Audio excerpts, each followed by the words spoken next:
Hello everyone, welcome to the English Junction. This is me, Disha ma'am. So students, after a long time, I am back again with something very important, that is narration. Yes, सारे students narration सुनते साथ confuse हो जाते हैं या घबरा जाते हैं कि narration कैसे सीखेंगे, because आप ग्रामर में जब आप बेसिक से लेकर एडवांस लेवल तक जाते हैं, the most horrifying topic is narration.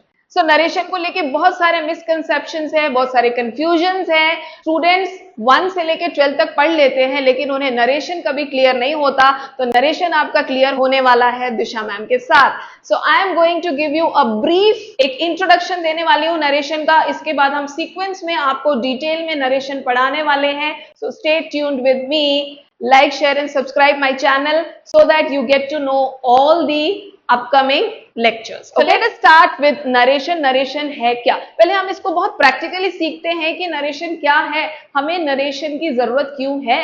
देखिए, अगर 3 लोग हैं, if there are 3 person, first person जो स्पीकर है, सेकंड पर्सन लिसनर है, और अगर फर्स्ट पर्सन ने यानी कि जो स्पीकर है उसने अगर कोई बात कही है, तो जो सेकंड पर्सन सुनने वाला है उस मैसेज को 2 तरीके से कन्वे कर सकता है टू द थर्ड पर्सन.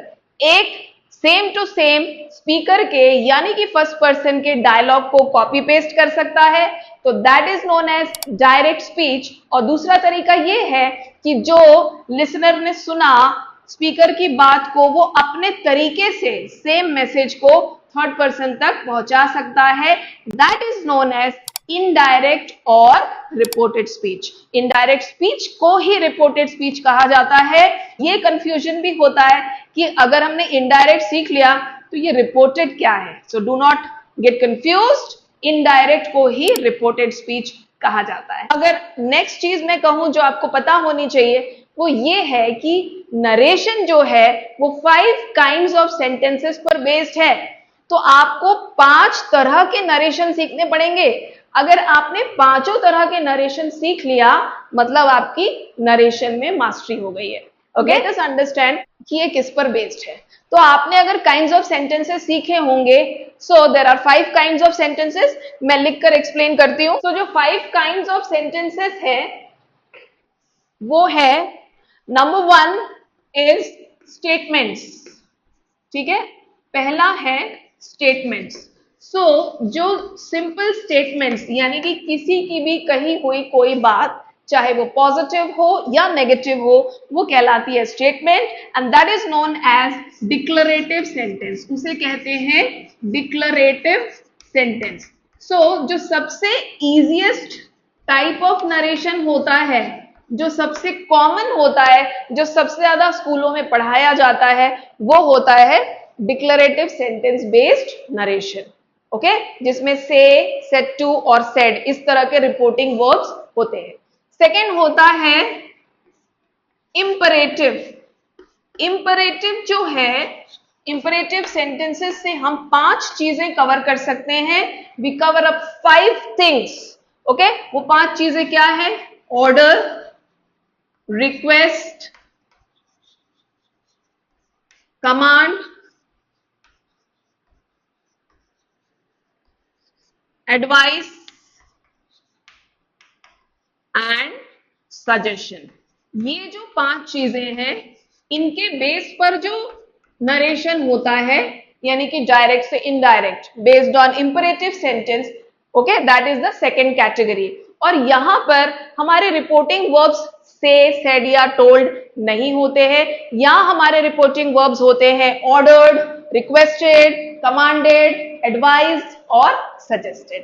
तो ये आपको सेंटेंस के मूड को समझकर डिसाइड करना होता है. Okay, now comes the third one, that is exclamatory.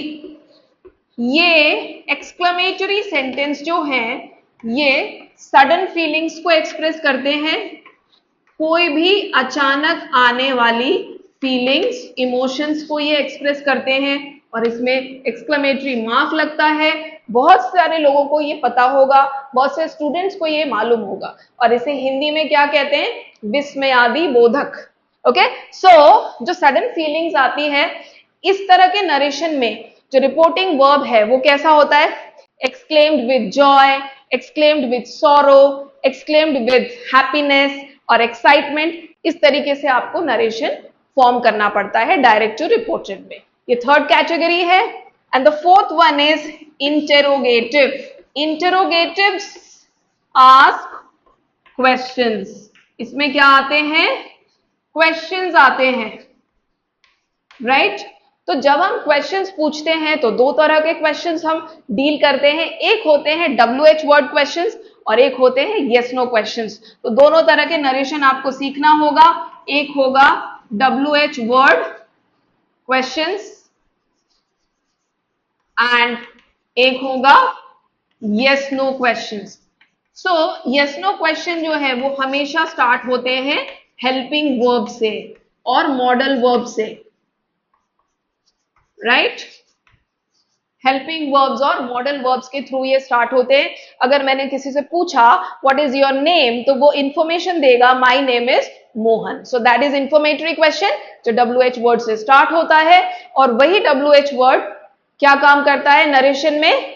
Connective का काम करता है. और दूसरा क्वेश्चन होता है हेल्पिंग वर्ब या मोडाल से स्टार्ट होने वाला, जिसका आंसर यस या नो में आए. उस तरह के क्वेश्चंस के लिए हमें इफ या वेदर का यूज करना होता है जब हम डायरेक्ट टू रिपोर्टेड में चेंज करते हैं.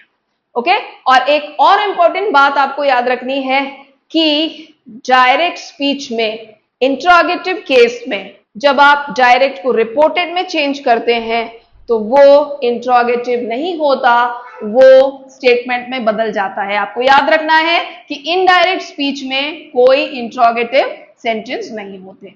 And the last but not the least is the fifth one, that is optative sentence. ये ऑप्टेटिव सेंटेंस डील करते हैं wish, desire, blessing and curse. इस तरह के चार चीजों के लिए we use the optative sentence और इसके बेस पर भी नरेशन होते हैं. ओके? सो ये क्या चीजें कवर करते हैं? Wish, desire, blessing and narration, sorry, and curse. So ये चार चीजों से जो डील करते हैं, wish, desire, blessing and curse, ये होते हैं ऑप्टेटिव सेंटेंस. सो इस तरीके से आपको 5 वेरिएशन सीखने पड़ेंगे नरेशन के, then only you can master narration. So tell me students, did you all know this? क्या आप सबको ये पता था? मुझे कमेंट सेक्शन में जरूर बताइएगा. क्या आपको पता था कि 5 वैरायटी होती है नरेशन की? और अगर पता था तो क्या आप इसको थरली कर पाते हैं? और अगर नहीं पता था, so stay tune, subscribe it and wait for my upcoming lectures which will give you all the details of these 5 types of narration. Till then, take care, have a great time. Bye bye.